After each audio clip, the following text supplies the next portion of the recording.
Welcome back, everyone. Today, we're diving into one of the most exciting and long-awaited comebacks in the world of full-size SUVs, the return of the Mitsubishi Montero, also known globally as the Pajero. If you've followed the off-road scene in the past few decades, you know just how legendary this nameplate is. Known for conquering Dakar rallies and rough terrain across the globe, the Montero had been discontinued in many markets, leaving fans wondering if we'd ever see it again. But now, according to multiple spy shot leaks and comments from industry insiders, Mitsubishi is preparing a major revival, with a 2026 launch window already surfacing incredible reports. So, is it really happening?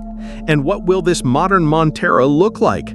Let's take a closer look at everything we know and everything we hope about this exciting new chapter. To start, let's talk about the platform, the bones of the vehicle. Most reliable sources agree that the 2026 Montero will return to its roots with a body-on-frame architecture. This is a significant move, especially as many modern SUVs transition to car-like unbody platforms for improved on-road comfort and fuel efficiency. But for serious off-roaders, body-on-frame remains king. What's interesting is that Mitsubishi might leverage its alliance with Nissan, particularly sharing components or platforms with the Nissan Patrol, a proven beast in the off-road world. Another possibility is that it could be built on an evolved version of the Triton or L200 pickup platform, which recently underwent a complete redesign. There's also a less likely, though still speculated scenario, adoption of the CMF C-D platform, a more crossover-oriented structure developed within the Renault-Nissan-Mitsubishi alliance. But that would represent a major compromise in off-road capability, so it's probably reserved for another future SUV project. Let's move under the hood. What kind of power will drive this machine? Mitsubishi is expected to offer turbocharged gasoline and diesel engine options in various international markets, particularly in regions like Southeast Asia, Australia, and the Middle East, where diesel still dominates in this segment. But what's getting a lot of attention is the rumored addition of a plug-in hybrid model. If this happens, and most sources suggest it will, it would likely borrow heavily from the Outlander PHV system. That means an estimated 20 kWh battery pack, around 38 miles of EV-only range, and a dual motor setup for electric all-wheel drive capability.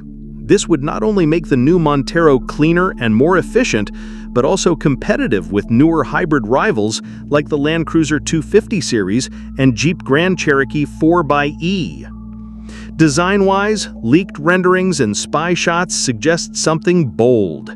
The 2026 Montero appears to be embracing a boxier, more upright design language, clearly inspired by vehicles like the Nissan Patrol and even the Toyota Land Cruiser.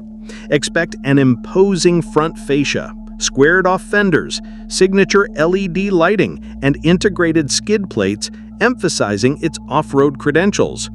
The wheel arches look flared and aggressive, and the roofline remains relatively flat, possibly allowing for roof rack integration and maximizing interior space.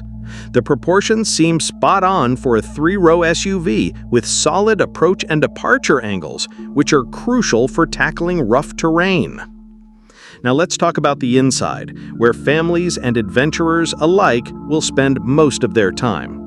While no official interior photos have surfaced yet, insiders expect the 2026 Montero to come well-equipped, particularly given Mitsubishi's desire to reposition itself higher in the SUV segment.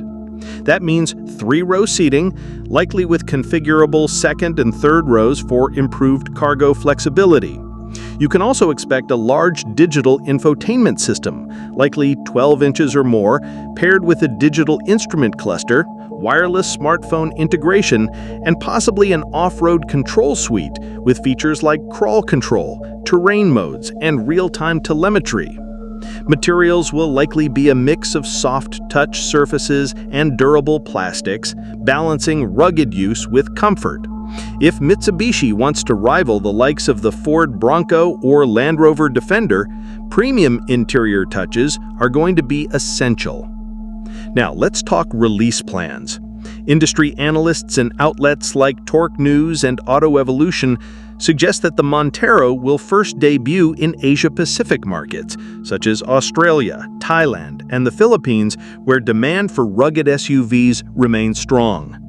From there, a global rollout is expected to extend into 2027 and possibly 2028, which includes the Middle East, South Africa, and potentially Europe. As for the US market, things get a little more speculative. Some reports claim Mitsubishi might skip North America due to market overlap and tight emission standards, but others suggest the Montero could return to US soil as a 2028 model, aligning with Mitsubishi's ambitious Momentum 2030 strategy, a plan that includes launching a new or updated SUV every year starting in 2026. In summary, the 2026 Mitsubishi Montero is shaping up to be a serious comeback, one that blends tradition with innovation. We're looking at a potential body-on-frame SUV with robust engine options, plug-in hybrid capability, rugged styling, and a much more modern, tech-laden interior. If Mitsubishi delivers on these expectations, it could finally reclaim its space in the large SUV segment, a space it once dominated. We'll continue tracking updates on official specs, debut dates, and regional launches, so stay tuned. This is definitely one SUV to watch in the coming years. What are your thoughts on the Montero comeback? Would you consider it over a Land Cruiser, Defender, or Bronco? Let us know in the comments.